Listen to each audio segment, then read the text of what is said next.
Hello and welcome back to Simple English Lab. In this lesson, we will learn the difference between two tenses. Present continuous, I am doing. Present simple, I do. Let's get started. Part 1. Present continuous, I am doing. We use the present continuous tense to talk about actions happening right now. Listen to these examples. The water is boiling. Can you turn it off? Look outside. It is raining now. Maria is learning English. I'm going to bed now. Good night. These actions are happening at or around the moment of speaking.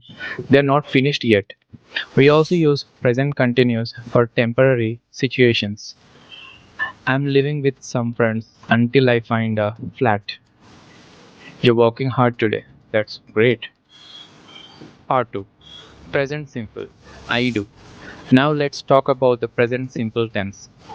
We use it for things that happen regularly, in general, or permanently. Let's look at some examples. Water boils at 100 degrees Celsius.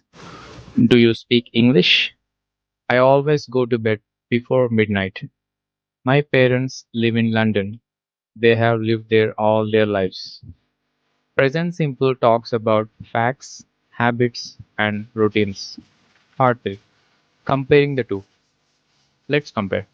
Present continuous. Happening now. Present simple. Happening regularly.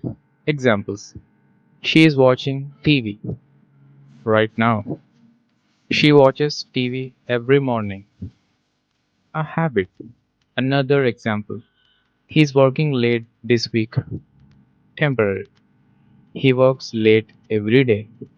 A regular routine. Part 4. I always do versus I'm always doing.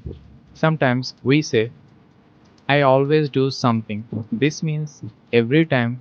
But if we say I'm always doing something, it means we do it too often. Examples. I've lost my key again. You're always losing things. This means you do it more than normal. Another example. You're always watching TV. You should go for a walk. Quick review. Use present continuous for things happening now. Temporary situations. Use present simple for habits, facts, things that are always true.